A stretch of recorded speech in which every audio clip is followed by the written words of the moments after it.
제 예상이 맞다면 이때 탐색전을 하면서 존스가 수싸움에서 조금씩 밀릴 것으로 보입니다. 그래서 3라운드 때부턴 존스가 탐색전이 아닌 그래플링을 본격적으로 섞어줄 것 같습니다.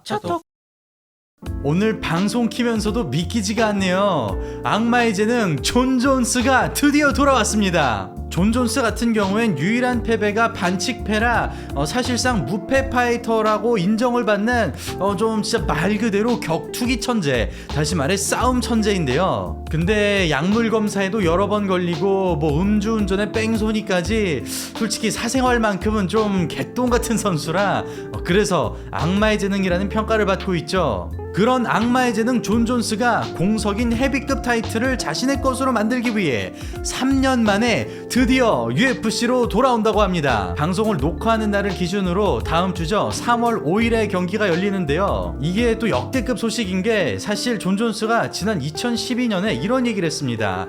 적어도 내년 안에, 다시 말해 2013년 안에는 헤비급으로 월장에서 좀 도전을 해보고 싶다 이런 얘기를 밝혔거든요.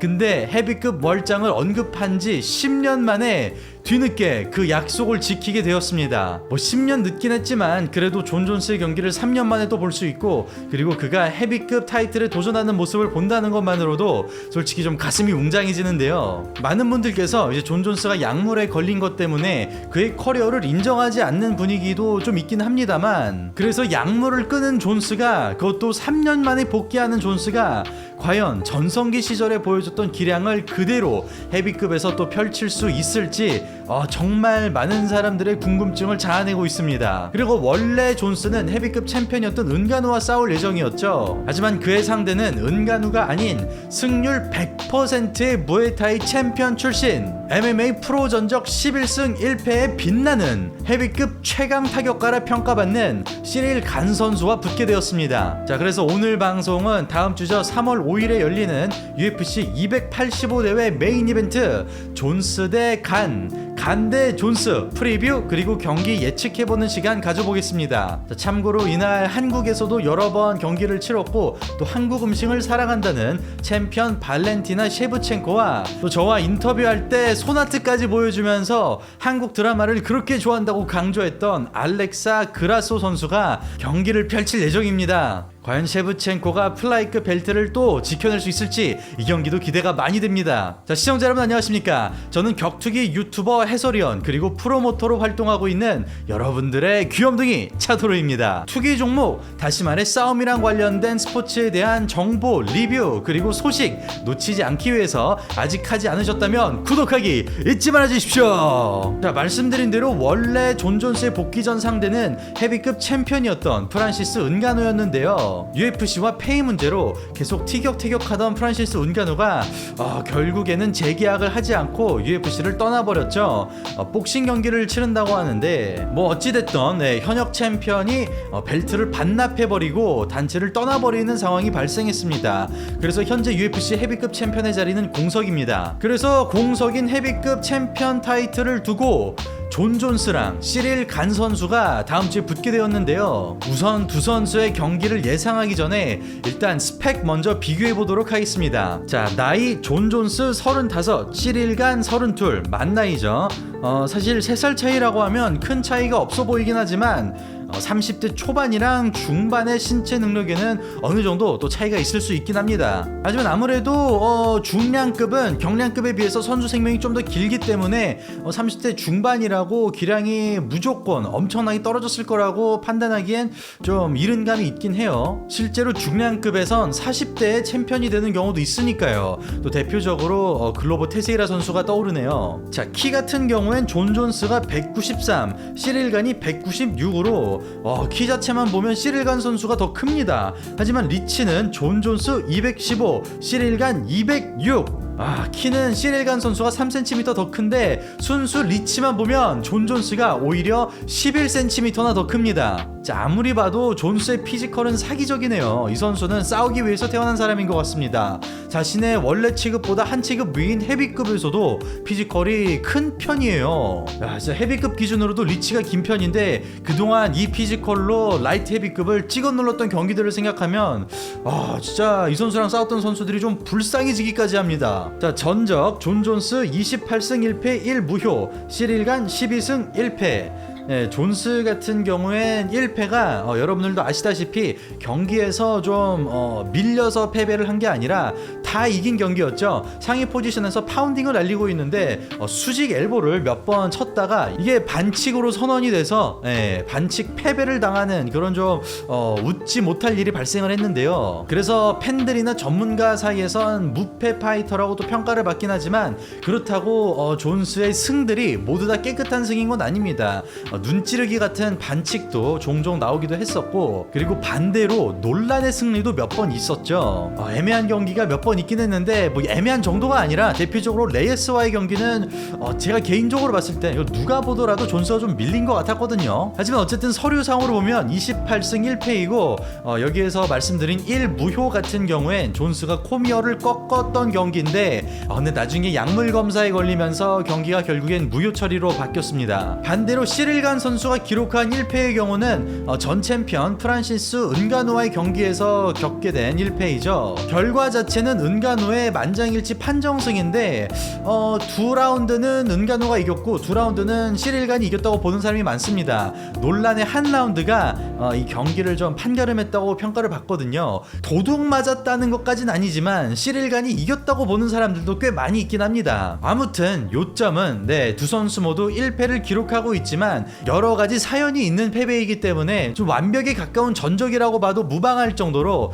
굉장히 뛰어난 16급 선수들입니다. 유일한 차이점은 존 존스 같은 경우엔 이 전적을 라이트 헤비급에서 쌓아 올린 거고 시릴간 같은 경우엔 헤비급에서 이룬 전적이거든요. 그렇습니다. 이번 경기는 헤비급이고 이것이 바로 이번 경기의 가장 큰 변수라고 할 수 있겠습니다. 솔직히 과거의 존스의 경기를 보면 좀 피지컬이 큰 선수를 만났을 땐 본인의 스타일대로 뭐 거리 싸움을 한다든지 아니면 변칙적인 공격을 한다든지 이런 그림을 많이 못 보여줬거든요. 특히 티아고 산토스전이나 도미닉 레이스와의 경기를 보면 솔직히 시릴간과의 경기도 만만치 않을 것 같긴 합니다. 그리고 존 존스 같은 경우엔 뭐 데이나 화이트 같은 관계자나 뭐 팬, 격투기 전문가들 모두 통틀어서 대표적으로 고트라고 하죠. 역대급 최강의 선수라고 평가를 받고 있는데요. 말씀드린 대로 그 약물 문제가 좀 있긴 하지만 만약 이번 경기에서 시릴간을 꺾는 데 성공하고 또 약물 검사도 클린하다는 게 나오면 좀 제대로 신격화되지 않을까 감히 또 예상을 해봅니다. 반대로 시릴간이 이길 경우엔 반칙패밖에 없는 존 존스 전적에 제대로 흠집을 내어주는 거거든요. 그동안 존 존스가 받고 있던 기대와 인기를 그대로 흡수할 수 있는 절호의 기회라고 볼 수 있겠습니다. 이게 절대로 과장이 아닌 이유가 뭐냐면 말씀드린 대로 존 존스의 사생활은 사실 그렇게 깨끗하지 않거든요. 그래서 안티가 굉장히 많은데요. 만약 이번에 시릴간이 이긴다면 그 안티들의 기분을 굉장히 좋게 해주겠죠. 존 존스를 혼내준 제대로 참교육해준 파이터다 라는 또 칭호를 받게 되면서 시릴간의 주가도 수직 상승할 것으로 보입니다. 그리고 최근에 저희 차도로 쇼츠에서 존 존스가 헤비급으로 월장하고 미트를 치는 모습을 공개했거든요. 보신 분들은 아시겠지만 조금 걱정이 되긴 합니다. 왜냐? 좀 느려진 것 같긴 해요. 물론 뭐 온 힘을 다해서 경기처럼 미트를 친 거는 아니겠지만 개인적으로 봤을 땐 커지고 느려지고 묵직해졌다 이렇게 정리를 할 수 있을 것 같은데 뭐 보통 벌크업을 하면 그런 효과가 나오긴 하죠. 근데 여기서 좀 걱정이 되는 게 시릴간 같은 경우엔 헤비급에서 가장 타격을 테크니컬하게 구사하는 선수로 평가받거든요.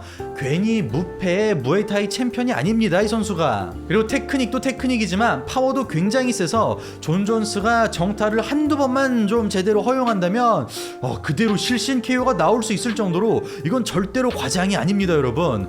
테크닉으로 좀 거리 싸움 해주면서 페인트 해주다가 수싸움 하면서 딱 제대로 한번 꽂히면 그대로 경기를 KO로 가져갈 수 있습니다. 그동안 존 존스가 정타를 많이 맞지 않은 경기들 위주로 보시면 그 이유가 바로 엄청난 피지컬 때문이거든요. 리치가 길고 키가 크니까 좀 상대적으로 크기 크기가 작은 선수들 입장에선 거리를 깨기가 애매했고 또 위를 때리기가 어려워. 그래서 존스가 정타를 허용하지 않았던 건데, 시릴간 같은 경우엔 존스보다 오히려 키도 더 크고 물론 리치 차이도 좀 나긴 합니다만 간이 절대로 깨지 못할 만큼 리치가 많이 차이 나는 건 아니에요. 그래서 존스가 전성기 때 보여주던 피지컬을 앞세운 경기 운영이라던가 그런 변칙적인 모습은 좀 이번 경기에 나오지 않을 것 같습니다. 지금 도박사들은 존 존스를 탑독으로 평가하고 있거든요. 탑독이 뭐냐? 존스가 이길 확률이 훨씬 더 높다는 것입니다. 하지만 방금 말씀드린 대로 변수가 워낙 많은 경기라 무조건 존스가 이길 것 같다 혹은 간이 이길 것 같다 라고 이렇게 흑과 백으로 나눌 수 있는 상황은 아닌 것 같아요. 이때까지 존스의 피지컬과 간의 타격 능력에 대해서만 이야기를 했는데요. 빠질 수 없는 부분이 있습니다. 바로 이 경기는 입식 타격이나 복싱이 아니죠. MMA입니다. 말 그대로 종합격투기이기 때문에 레슬링, 그래플링을 빼먹을 수가 없는데요. 존 존스 같은 경우엔 레슬링 강국인 미국에서 레슬링 선수로 또 활동을 했었고 심지어 주에서 챔피언을 했을 정도로 순수 레슬링 능력만 보면 굉장히 뛰어난 선수입니다. 심지어 올림픽까지 준비를 했었던 레슬링의 신 다니엘 코미어 선수에게 첫 테이크다운을 선물해준 선수가 바로 악마의 재능 존 존스라는 점. 하지만 반대로 시릴간 선수 같은 경우엔 타격에 몰빵을 한 파이터라 그래플링이 약하다는 평가를 받아왔거든요. 실제로 그가 그동안 상대해온 대부분의 파이터들은 그래플링을 그렇게 잘하는 선수는 없었습니다. 아니, 존 존스랑 비교할 만큼 레슬링을 잘하는 선수는 단 한 명도 없었습니다. 그리고 은가누와의 경기에서 은가누가 레슬링을 섞어주니까 좀 당황하는 모습을 보이기도 했거든요. 완성도가 어마어마하게 높지 않은, 좀 가다듬어지지 않은 은가누의 레슬링에도 좀 당황할 정도면 존 존스의 완벽에 가까운 레슬링에는 당연히 좀 상당히 애를 먹을 것 같습니다. 자, 그럼 지금부터 본격적으로 한번 예상을 해보도록 하겠습니다.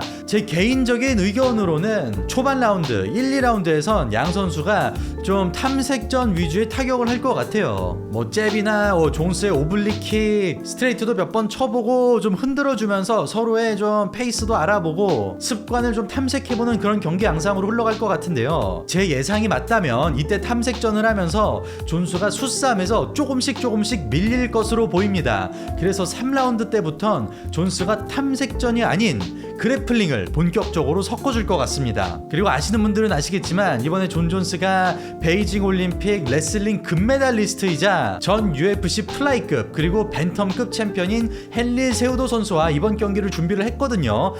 레슬링 스페셜리스트랑 이번 경기를 준비했다는 건 뭐 대놓고 시릴간 선수를 상대로 레슬링을 쓰겠다는 거죠. 근데 너무 대놓고 초반 라운드부터 레슬링을 섞으면 이를 예상하고 있는 간 선수에게 좀 카운터를 허용할 수 있으니 아마 탐색전을 펼치다가 중반 라운드부터 본격적으로 레슬링을 섞어줄 것 같습니다. 자, 그리고 좀 연막일 수 있는데요. 시릴간 선수가 인터뷰에서 좀 의외의 말을 했습니다. 바로 그래플링을 좋아하긴 하지만 그래플링 운동 자체는 좀 귀찮아한다는 건데요. 그래서 레슬링 연습을 크게 안 했다고 합니다. 이 인터뷰가 한 1, 2주 정도 된 걸로 기억을 하는데, 아니 경기 코앞에 이런 인터뷰를 도대체 왜 하죠? 대놓고 그래플링이 귀찮아서 운동을 좀 안 했다고 이야기를 한 이유가 도대체 뭘까요? 시릴간이 머리가 나빠서 실수로 자신의 약점을 노출한 것 같지는 않아요.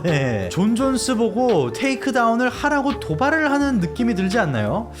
제가 너무 깊게 생각하나요? 좀 연막인 것 같습니다. 이거는 챔피언십처럼 중요한 경기에서 상대방의 전략에 대한 대비를 안 했다는 건 말이 안 된다고 생각을 합니다. 뭐 이거는 양 선수 모두 마찬가지지만 경기 시작하기 전에는 무슨 말을 못하겠습니까?